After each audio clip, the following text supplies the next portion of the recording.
Shalom famille, nous sommes à l'heure de la bénédiction et je viens ce matin bénir ta vie au nom de Jésus. Toi qui m'écoutes chaque matin, que l'Éternel te bénisse et que l'Éternel te relève.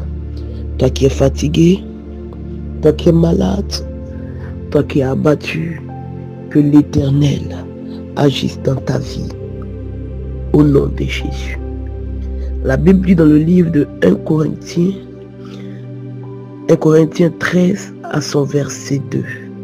La Bible dit, et quand j'aurai le don de prophétie, la science de tous les mystères et toute la connaissance, quand j'aurai même toute la foi jusqu'à transporter des montagnes, si je n'ai pas la charité, je peux dire, si je n'ai pas l'amour, je ne suis rien.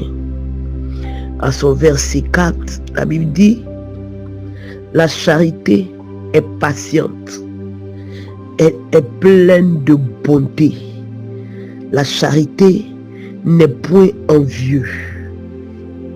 La charité ne se vante point, elle ne s'enfle point d'orgueil. À son verset 5, la Bible dit, elle ne fait rien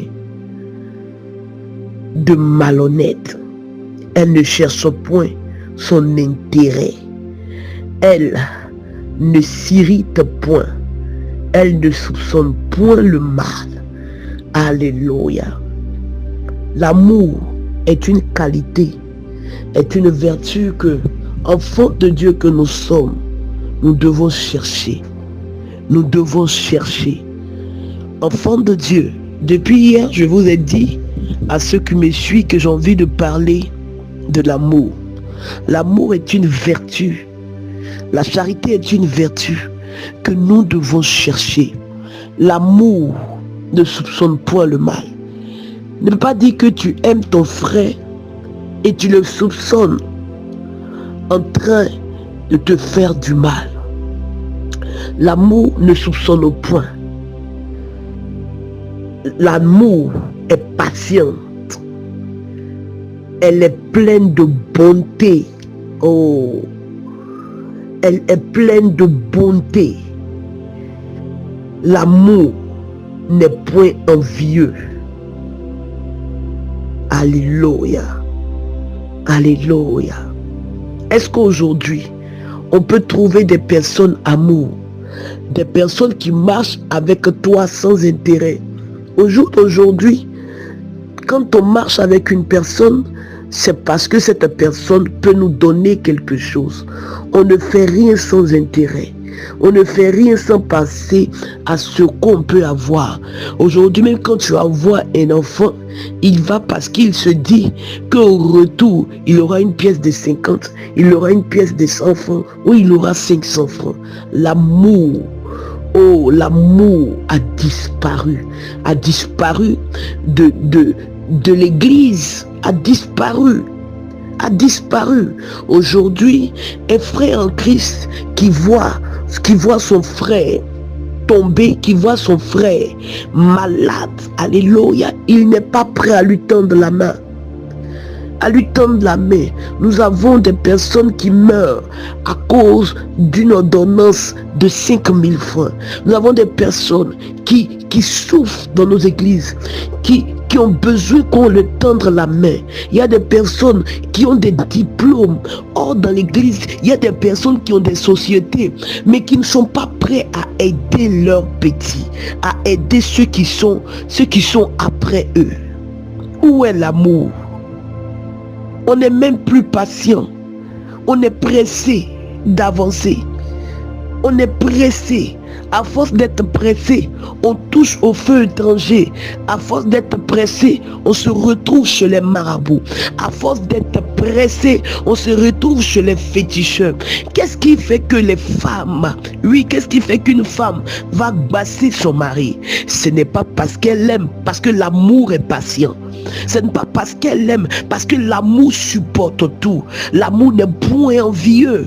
L'amour n'est point envieux. L'amour supporte. Ce qui fait qu'une femme se lève pour aller basser son mari, mais c'est parce qu'elle n'est pas patiente à cause des difficultés, à cause de voir les petites filles tourner autour de son mari. Elle préfère aller l'attacher, elle préfère lui donner ses règles, il va manger, elle préfère pisser dans sa nourriture. Trop de choses de nos jours, trop de choses de nos jours.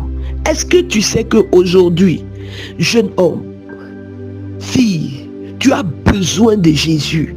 Tu as besoin de Jésus, parce que la méchanceté aujourd'hui a atteint un certain niveau. Même dans les familles, on jaloux celui qui est en haut. Même dans les familles, on n'est pas content qu'un tiers réussit. Pourquoi lui il a réussi et pourquoi moi je n'ai pas réussi? C'est ce qui emmène la sorcellerie. Pourquoi c'est l'enfant de Paul qui a réussi et moi mon enfant n'a pas réussi? C'est ce qui crée la sorcellerie. Et c'est ce qui crée la sorcellerie. Aujourd'hui, il n'y a plus d'amour.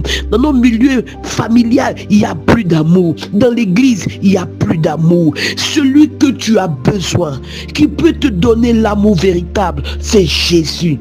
Attachons-nous à Jésus, parce que le monde d'aujourd'hui est dangereux. Tu ne sais pas avec qui tu manges. Toi tu manges avec lui, toi tu es sincère, tu l'aimes d'un amour vrai, sincère, mais tu ne sais pas ce que lui pense de toi. Regarde mon frère, ma soeur, on a besoin de Jésus-Christ de Nazareth dans tout ce que nous faisons, dans nos différents lieux de travail. Oui, tu as besoin de Jésus. Tu vas dans ton bureau, tu vois un ami médicament. Ah, qui a mis médicament? Qui a mis médicament? Ton poste, on jalouse ton poste. On jalouse ta position. Tu as pris un micro pour chanter, on met un poison dans le micro et automatiquement tu atteins, tu commences à mourir.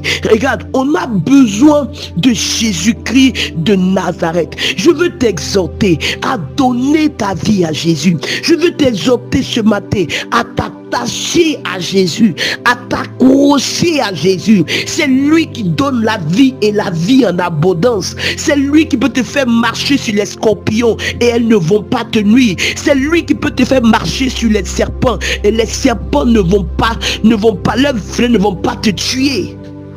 Jésus a la capacité de te faire évoluer. Mon frère, ce matin, choisis Jésus. Choisis la bonne part qui est Jésus-Christ de Nazareth. Cette part-là qui ne te sera jamais ôtée. C'était avec vous ce matin la prophétesse Bénédicte Kokou pour ce conseil-là. Que Dieu nous bénisse et je vous aime. Je suis au numéro suivant, plus 225 07 09 24 55 31. Que mon Dieu te bénisse. Shalom famille.